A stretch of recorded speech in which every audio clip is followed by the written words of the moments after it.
मिल्कीपुर उपचुनाव को लेकर उत्तर प्रदेश की सियासत पूरी तरीके से गरमाई हुई है।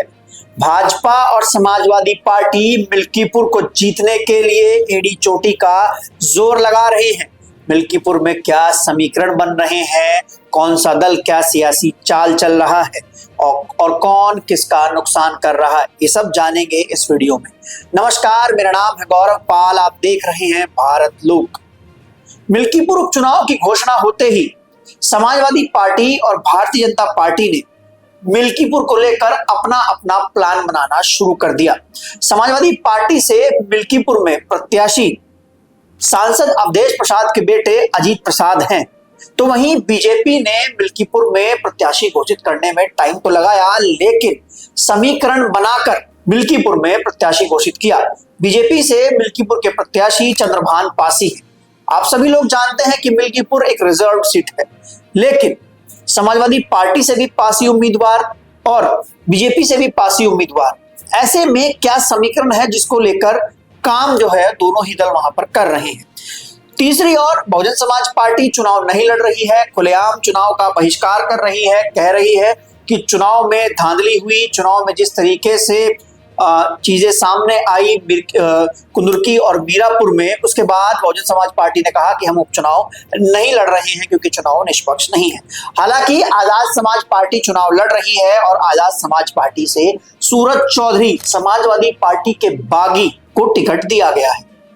जैसे कि आप सभी लोग जानते हैं कि मिल्कीपुर उपचुनाव से उत्तर प्रदेश की जो तत्कालीन सियासत है उसके आंकड़ों पर तो कोई असर नहीं पड़ेगा, किसी की सरकार बनेगी नहीं, किसी की सरकार गिरेगी नहीं। लेकिन अयोध्या मॉडल और अयोध्या मॉडल के भीतर मिल्कीपुर एक वो सीट हो गई है जो कि 2027 के चुनाव का एक परसेप्शन बना सकती है, और यही वो कारण है कि भाजपा और योगी मिल्कीपुर बिल्कुल नहीं हारना चाहते, क्योंकि वो इस परसेप्शन को मिटाना चाहते हैं कि अयोध्या उनके खिलाफ है। जिस तरीके से 2024 के लोकसभा चुनाव में अयोध्या में भाजपा की करारी हार हुई, उसके बाद से बीजेपी की जो किरकिरी हुई, उस किरकिरी को सही करने के लिए भाजपा मिल्कीपुर में एड़ी चोटी का जोर लगा रही है।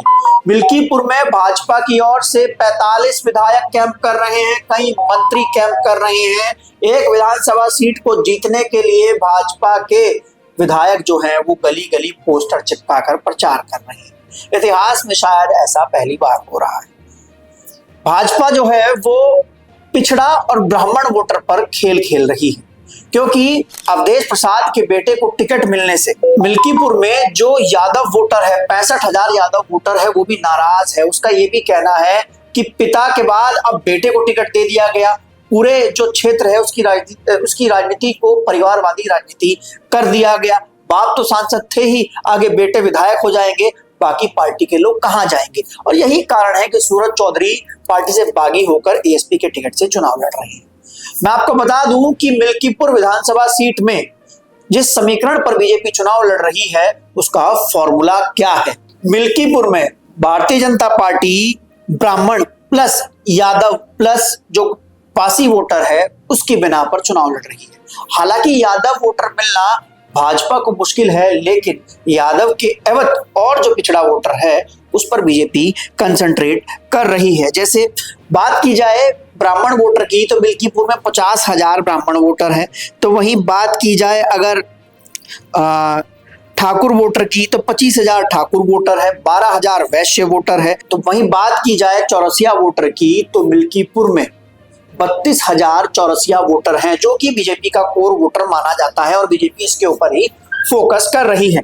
तो वहीं बीजेपी की जीत के रथ को रोकने के लिए अखिलेश यादव भी कम नहीं है। अखिलेश यादव जो हैं वो मिल्कीपुर में DMY यानी कि दलित, मुस्लिम और यादव समीकरण पर चुनाव लड़ रहे हैं। जैसे कि आप सभी लोग जानते हैं कि मिल्कीपुर में 1 लाख दलित वोटर, जिसमें एक बड़ा संख्या पासी वोटर का है और 50,000 के आसपास जो है, अगर उससे कम 40 से 50,000 मान लीजिए, गैर दलित पासी भी हैं जिनको कोरी कहा जाता है। तो वहीं बात की जाए मुस्लिम वोटर की तो मुस्लिम वोटर मिल्कीपुर में 35,000 है, और अगर मुस्लिम वोटर का रुझान देखा जाए तो मुस्लिम वोटर एक तरफा जो है वो समाजवादी पार्टी की ओर जाता दिखाई देता है। लेकिन अगर चंद्रशेखर आजाद की पार्टी के कैंडिडेट सूरज चौधरी कोई बड़ा कमाल नहीं करते हैं। तो सूरज चौधरी जो है वो समाजवादी पार्टी से बागी हैं और वो बताते हैं कि उन्होंने ही अवधेश प्रसाद को पहले विधानसभा चुनाव जिताया और अब लोकसभा चुनाव जिताया, लेकिन अवधेश प्रसाद ने उनके साथ विश्वासघात किया, उनको टिकट नहीं दिया, उनके बेटे को अपने बेटे को राजनीति में आगे बढ़ा दिया। इस वजह से वह बागी हो गए हैं। हालांकि सूरज चौधरी के पास एक मौका तो है, क्योंकि बसपा के ना होने की वजह से एएसपी बसपा को मिलने वाले वोट को अपने खेमे में ला सकती है, क्योंकि बीएसपी ने वहां पर किसी का भी समर्थन करने का ऐलान नहीं किया है। बीएसपी ने अपने आप को चुनाव से दूर रखा है, लेकिन कांग्रेस पार्टी ने समर्थन जो है वो समाजवादी पार्टी को दे दिया। तो ऐसे में चंद्रशेखर आजाद के पास एक बड़ा मौका है कि बीएसपी का वो वोटर जो इस समय कहीं नहीं जा रहा है, बिल्कुल न्यूट्रल बैठा है, उसको अपने फेवर में करें।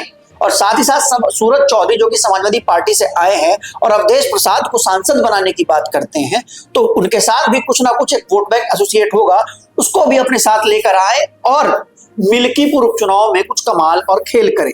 लेकिन ये तो नतीजे ही बताएंगे कि मिल्कीपुर चुनाव में या फिर मिल्कीपुर उपचुनाव में कमाल और खेल कौन करने वाला है, समाजवादी पार्टी, भारतीय जनता पार्टी या फिर चंद्रशेखर आजाद। हालांकि चंद्रशेखर आजाद मिल्कीपुर में उस तरीके से कैंपेन करते हुए नजर नहीं आ रहे हैं, शायद वो भी जानते हैं कि मिल्कीपुर में उनका ऐसा कुछ खास नहीं मिलने वाला। लेकिन अखिलेश यादव और उनकी पार्टी जिस तरीके से हमलावर है, अभी हाल ही में सुनने में आया कि 3 थानेदारों को हटाने के लिए समाजवादी पार्टी की ओर से एक दरखास्त दी गई है और योगी आदित्यनाथ भी मिल्कीपुर को अपने नाक का चुनाव बना चुके हैं। अभी सुनने में ये आया है कि 24 जनवरी को योगी आदित्यनाथ मिल्कीपुर में एक बड़ी जनसभा को संबोधित करने वाले हैं।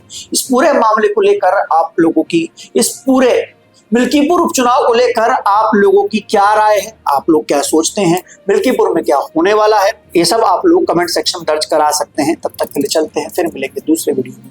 धन्यवाद, नमस्कार।